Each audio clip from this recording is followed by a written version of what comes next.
আচ্ছা, কখনো কি ভেবে দেখেছ, যেই চাঁদটা সারা আকাশ জুড়ে খুশির ঝিলিক ছড়ায়, সেই চাঁদটা কারো কারো চোখে কেবল এক ফালি কষ্টের আগুন হয়ে কেন ধরা দেয়?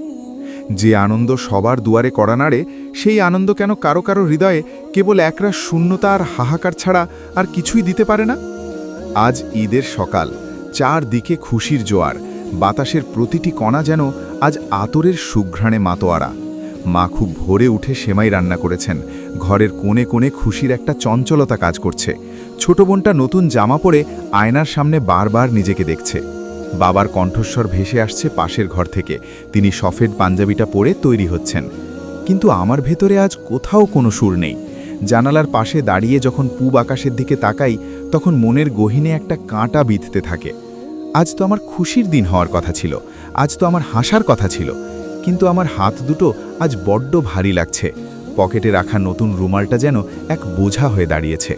সারা মাস যখন অন্য সবাই সুবাহে সাদিক থেকে সূর্যাস্ত পর্যন্ত স্রষ্টার প্রেমে নিজেকে বিলিয়ে দিয়েছে, ক্ষুধার জ্বালা সহ্য করে নিজের আত্মাকে শুদ্ধ করেছে, আমি তখন ছিলাম এক মরীচিকার পেছনে। আমি খেয়েছি, আমি পান করেছি, আমি প্রবৃত্তির দাসে পরিণত হয়েছিলাম। অথচ আজ আমি সাজছি, আজ আমি সবচেয়ে দামি আতরটা গায়ে মাখছি। কি এক অদ্ভুত পরিহাস, তাই না? আয়নার সামনে যখন দাঁড়ালাম, নিজের প্রতিচ্ছবি দেখে নিজেই চমকে উঠলাম। এই উজ্জ্বল পাঞ্জাবির নিচে যে মানুষটা দাঁড়িয়ে আছে, তার ভেতরটা আজ কতটা অন্ধকার। আমি কি সত্যিই এই ঈদের হকদার? সারা মাস যে মানুষটা তার রবের হুকুম পালন করেনি, যে ত্যাগের মহিমা বোঝেনি, আজ সে কোন মুখে ঈদের নামাজ পড়তে যাবে? মা যখন এক বাটি সেমাই হাতে ঘরে ঢুকলেন আর হাসি মুখে বললেন, আজ তো অনেক খুশি হওয়ার দিন, তখন আমার বুকটা ফেটে যাচ্ছিল। মায়ের সেই সরল হাসিটা আমার মনে এক বিঁধছে। তিনি জানেন না তার সন্তান সারা মাস কি হারিয়েছে। তিনি জানেন না তার সন্তান আজ এক রিক্ত হৃদয়ে ঈদের নামাজ পড়তে যাচ্ছে। এই সাজগোজ, এই নতুন পোশাক, এই খুশির আয়োজন সবকিছুই কেন যেন আজ মেকি মনে হচ্ছে। মনের এক কোণে এক বিষণ্ণ সুর বাজছে বারবার। খুশির এই উৎসবে আমি যেন এক আগন্তুক, এক অনাহুত মেহমান। প্রতিটি পা ফেলতে আজ কষ্ট হচ্ছে। মনে হচ্ছে মাটি যেন আমাকে প্রশ্ন করছে, তুমিও কি আজ আনন্দের মিছিলে সামিল হতে যাচ্ছ, যার পকেটে 1 মাস উপবাসের কোনো প্রাপ্তি নেই, যার হৃদয়ে ইবাদতের কোনো স্বাদ নেই? তার কাছে ঈদ কেবলই একটি ক্যালেন্ডারের তারিখ মাত্র। আমি ধীরে ধীরে আলমারি থেকে টুপিটা বের করলাম। টুপির সাদা রংটা যেন আমার কালিমাময় হৃদয়ে উপহাস করছে। তবু আমাকে যেতে হবে, মানুষের ভিড়ে মিশে গিয়ে অভিনয় করতে হবে খুশির। কিন্তু এই কান্না ভেজা হৃদয়ের খবর কে রাখবে? স্রষ্টা কি আজ আমার দিকে ফিরে তাকাবেন, নাকি আমি আজ এক বিশাল শূন্যতার সাক্ষী হয়েই বাড়ি ফিরব? ঈদের এই সকালটা আমার জন্য আজ এক চরম দহন, এক নীরব দহন, যা শুধু আমিই অনুভব করছি। পারিপার্শ্বিকতা যতই মায়াবী হোক, আমার ভেতরটা আজ বিষাদে ঢাকা এক ধূসর প্রান্তর।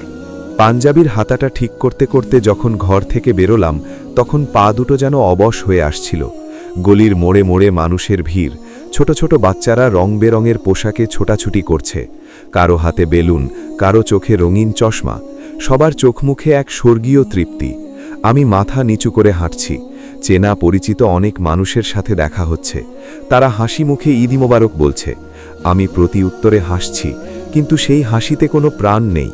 সেই হাসিটা ঠোঁটের ওপর এসে থমকে যাচ্ছে, হৃদয়ে পৌঁছচ্ছে না। মনে হচ্ছে সবাই যেন আমার দিকে তাকিয়ে মনে মনে বলছে, এই যে সেই লোকটা যে সারা মাস তৃপ্তির সাথে আহার করেছে আর আজ এসেছে খুশির ভাগ নিতে। আমি যখন ঈদগাহর দিকে এগোচ্ছিলাম, তখন রাস্তার ধারের দৃশ্যগুলো আমাকে আরও বেশি অপরাধ বোধে ডুবিয়ে দিচ্ছিল।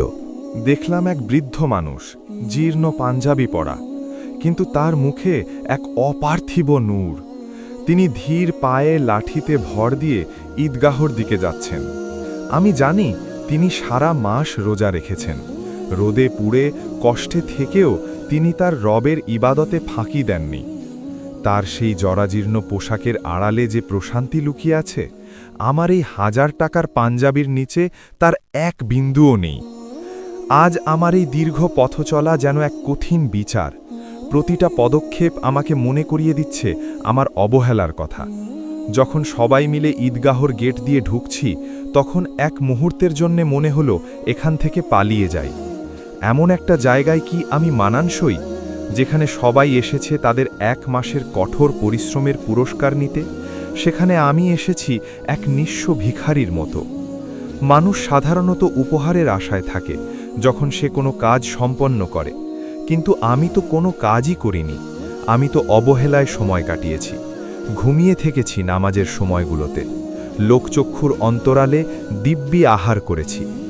আজ যখন সবাই সারিবদ্ধ হয়ে দাঁড়াচ্ছে, সেই কাতারে দাঁড়িয়ে নিজেকে খুব একা মনে হচ্ছে। 1000 মানুষের ভিড়েও আমি আজ নিঃসঙ্গ। বাতাসের ঝাপটায় যখন পাশের মানুষের গায়ের আতরের ঘ্রাণ নাকে আসছিল, তখন নিজের অস্তিত্বের পচন যেন স্পষ্ট টের পাচ্ছিলাম। আকাশের দিকে তাকাতে লজ্জা লাগছে। নীল আকাশটা আজ কত পরিষ্কার, কত পবিত্র, আর আমার আত্মাটা কত কলুষিত। বারবার মনে হচ্ছিল যদি সময়টাকে একটু পেছনে ফিরিয়ে নিয়ে যাওয়া যেত, যদি সেই 30টা দিন আমি একবেলাও না খেয়ে থেকে স্রষ্টার কাছে ক্ষমা চাইতাম, আজ অন্তত এই হাহাকারটা বুকের ভেতর থাকতো না। সবাই যখন তকবীর পড়ছে, আল্লাহু আকবার, আল্লাহু আকবার, প্রতিটি শব্দ যেন আমার কানে সজোরে আঘাত করছে। আল্লাহ বড়, আল্লাহ মহান। আমি কি সত্যিই মনে মনে বিশ্বাস করেছি তিনি মহান? যদি করতাম, তবে তার নির্দেশ আমি এমন তুচ্ছভাবে অবজ্ঞা করতাম না। আজকের এই সকালটা অনেক সুন্দর হতে পারত। যদি আমি চাইতাম, তবে আমার এই নতুন পাঞ্জাবিটা সার্থক হতো, কিন্তু আমি তো তা হতে দিইনি। আমি নিজের হাতে নিজের আনন্দকে বিসর্জন দিয়েছি। এখন চারদিকে শুধু খুশির কোলাহল, আর আমার ভেতরে এক গভীর স্তব্ধতা। মানুষ হাসছে, কথা বলছে, একে অপরকে জড়িয়ে ধরছে, আর আমি দাঁড়িয়ে আছি এক পাথরের মূর্তির মতো, যার ভেতরে এক ফোঁটা রক্তও যেন আজ অবশিষ্ট নেই। নামাজ শুরু হলো। ইমাম সাহেবের কণ্ঠ যখন মাইক্রোফোনে প্রতিধ্বনিত হয়ে পুরো ঈদগাহ ময়দান জুড়ে ছড়িয়ে পড়ল, তখন আমার শরীরটা থরথর করে কাঁপতে শুরু করল। সিজদায় যখন গেলাম, মাটির সেই শীতল স্পর্শে আমার পাথরের মতো মনটা যেন হঠাৎ করে গলে গেল। আমি মাথা তুলতে পারছিলাম না। মনে হচ্ছিল মাটি যেন আমাকে আঁকড়ে ধরছে আর বলছে, তুই এখানে কেন এসেছিস? তুই তো সেই মানুষ যে ক্ষুধার্থের কষ্ট বুঝিসনি, যে ত্যাগের মহিমা শিখিসনি। সিজদায় থাকা অবস্থায় আমার 2 চোখ দিয়ে অঝরে জল নামতে শুরু করল। এ কান্না আনন্দের নয়, এ কান্না চরম অপমানের আর অনুশোচনার। আমি কাঁদছি কারণ আমি জানি আজ আমার পাওয়ার কিছু নেই। মোনাজাতের জন্যে যখন হাত দুটো তুললাম, তখন হাত দুটো যেন কাঁপছিল। চারপাশ থেকে মানুষের কান্নার আওয়াজ আসছিল। তারা কাঁদছে তাদের ভুল ত্রুটি ক্ষমার জন্যে, তারা কাঁদছে জান্নাতের আশায়, আর আমি কাঁদছি আমার চরম ব্যর্থতার জন্যে। আল্লাহ, আপনি তো সব জানেন। আপনি তো দেখেছেন আমি কিভাবে আপনার নেয়ামতকে অবজ্ঞা করেছি। আজ এই খুশির দিনে আমি আপনার কাছে কি চাইব? আমার তো চাওয়ার মতো কোনো মুখ নেই। সবাই আজ হাসি মুখে বাড়ি ফিরবে, আর আমি ফিরব এক অপরাধী হয়ে। আমার বুকটা ফেটে যাচ্ছে।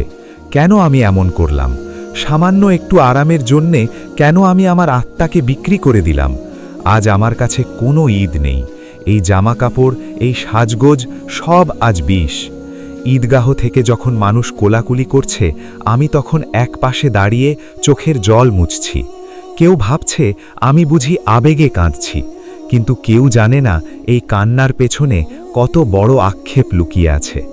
আচ্ছা, রব কি আমাকে ক্ষমা করবেন? আমি তো পুরো মাস তাকে ডাকিনি। আজ প্রয়োজনের তাগিদে তার দুয়ারে দাঁড়িয়েছি। আমার এই কান্না ভেজা কণ্ঠ কি আজ তার আরশে পৌঁছাবে? বাড়ির দিকে ফেরার পথে বারবার মনে হচ্ছিল, এই ঈদ কি আসলেই মজাদার হলো? না, হয়নি। যার অন্তরে অনুশোচনার আগুন জ্বলে, তার কাছে ঈদের সেমাইও তেতো লাগে। আমি হাঁটছি আর ভাবছি, সামনের বছর কি আমি আবার সুযোগ পাব?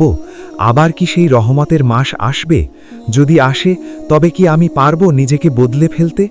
আমি আর পারছি না। আমার বুকটা ফেটে যাচ্ছে। আজ আমি একা, আজ আমি বড় নিঃস্ব। এই উৎসবের মাঝেও আমি এক অনাথ হয়ে দাঁড়িয়ে আছি।